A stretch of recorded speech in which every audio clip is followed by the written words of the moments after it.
Welcome to the BFF Report. I'm your host, Mike B.A.K. Phony. I know this is a little bit late, but the PTR wasn't really working out for me and stuff like that, and I had to go out of town, things like that.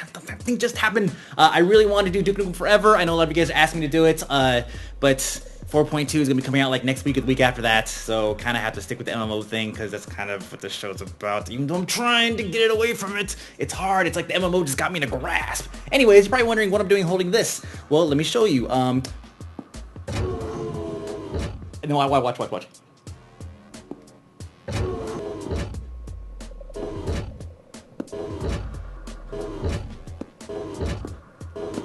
I could just do this all day. Anyways, so we're gonna take a look at the PvE and PvP side of things. Just high-level stuff, just things just kind of get you started into 4.2. I just want to do that thing all day. This is crazy. Oh, what's this? Camera 2?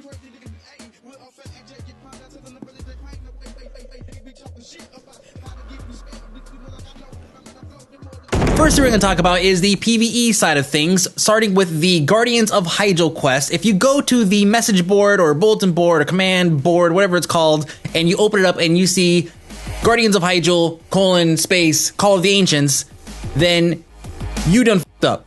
That means that you did not do the Hyjal quest all the way up through and completing Asina's Miracle before 4.2 landed. If you go there and you see Firelands invasions, you're good to go. So let this serve as a warning. If you wait until 4.2 drops and then you end up having to do all the Hyjal quests and you bitch, it's your own fault. The quest chains are broken up into phases. There's 3 of them, sort of. We'll get into that in a second. But the first one is obviously phase 1. It's the Firelands invasion. And the goal here is to get into the Firelands. Everybody wants to get in. We need more people. We need more help. So this whole first change is going to unlock this first area. You're going to get a little bit of lore. You're going to meet Druid Leara. She's a very angry person. She's going to set another druid on fire. It's very violent. It's I don't want to give away too much lore, but you're definitely going to be setting a druid on fire. And once you unlock the quest, on the first day, you get 8 of these Marks of the World tree. And then over the course of the next several days, you have to do a couple dailies like hunting turtles, killing various things, turning them in, getting more marks, and then by the time you get 20 of them, you turn them in, and I guess that's representative of you getting enough reinforcements to allow the rest of the druids to do the next phase, unlocking it, allowing you to move into the Molten Front.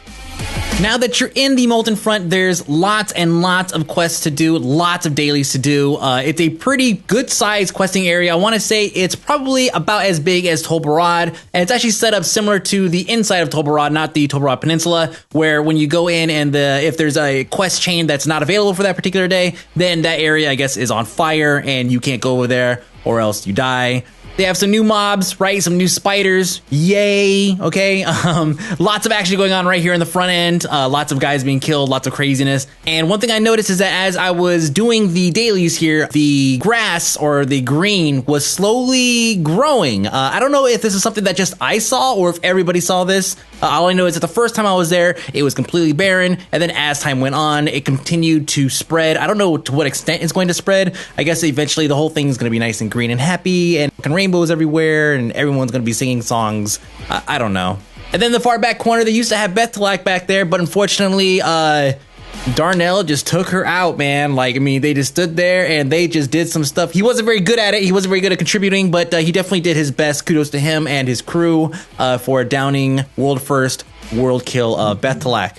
Phase 3 is not really a phase per se. You're basically unlocking NPCs. However, you need to collect at least 125 of the Marks of the World tree in order to unlock these vendors. Once you unlock them, though, you could buy whatever it is they have for gold. If you're a raider, like a hardcore raider, or maybe even a novice, mediocre raver, or whatever you want to call it, I wouldn't even waste my time farming these marks because it takes about 30 days to get it, and the highest eye level item that you can get from these vendors is eye level 365.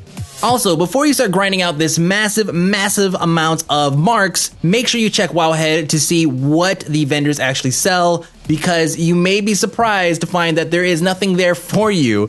Now, if you're one of those guys that's crazy and need to collect every mount in the game, they do have a Flame Ward Hippogriff. It's not on fire like the Firehawk, unfortunately. It's just a Hippogriff. That is, I guess, a Flame Ward. You need to get an achievement that is something Molten Front something, right? and you need 600 marks to get it. You don't need to build 600 marks and then turn in for the achievement. The way it works is all the individual things that you actually collect along the way, all the quests that you finish will all work in. It's one of those, you know, do a whole bunch of little things like a meta achievement, and then you're gonna get this thing and a mount. So there you go for all you guys who have to have every mount in the game. Have at it.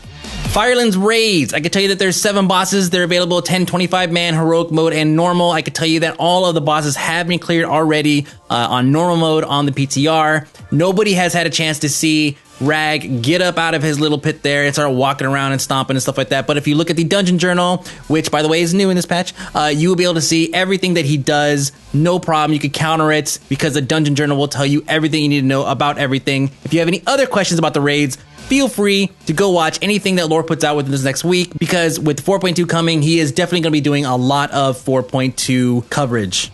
All right, PvP. Not a whole lot going on here. We know that the season's going to be ending next week, which means that the patch is going to be coming here very soon. And once the patch drops, the PvP season 10 will pick up again a week after that. Some of the more notable high-level changes going in that everybody should know about concerning PvP is the 75, 150, and 300 win RBG mount that's given to anybody that does 75, 150, or 300 wins. Part of me feels like they're just giving this stuff away because it is very misleading. They did, in fact, say at the beginning of the season that they were just going to give this to people who are in the quote-unquote gladiator status, 0.05, 0.5%, whatever.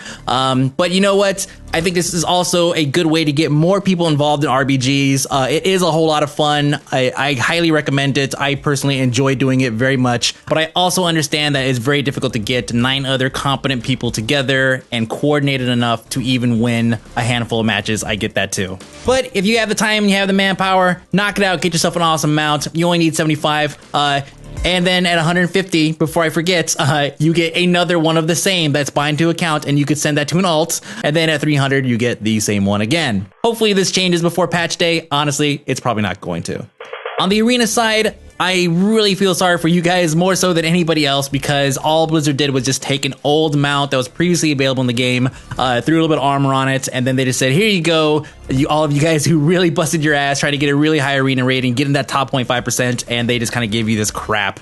Honestly, I kind of feel like it says a lot about how Blizzard views their arena base. It either means that they don't give a shit about it, or that that demographic is so small that they don't give a shit about it, or that they're working on something else completely different and they just don't give a shit about it.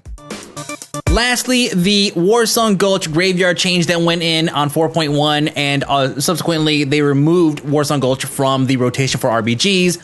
More than likely because nobody likes the graveyard change that they put in. They said that they did it so that you will not be camped anymore, but then it just kind of made it easier to camp because there's no other way to get out except for to jump right down into the pit of people who are camping you. Good job, Blizzard. Hopefully when WSG comes back into the rotation, which it's supposed to, it is back to the way it used to be, because we all really liked it that way. There was nothing wrong with WSG. How about fix those stumps in the middle? Give us a little bit of LOS or something in that gigantic field between the two bases. But yes, it's coming back, and fingers crossed that it's back to normal. We'll find out. All right, guys, you can hit me up at AK Mike B on Twitter and on Facebook. Let me know what you think about this guy coming out just in time for this guy. You probably already know what I'm talking about.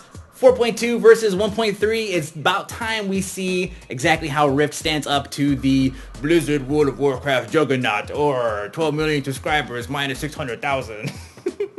Anyways, hit me up at AK Mike B on Facebook and on Twitter. Let me know what you guys think of 4.2, and how soon do you guys expect to see another content patch from these guys? Because they did say that they're going to be putting out much more often, and this is like the second one since, and I don't know if you really want to count the ZAZG thing, because it was kind of weird, since Cataclysm dropped last year.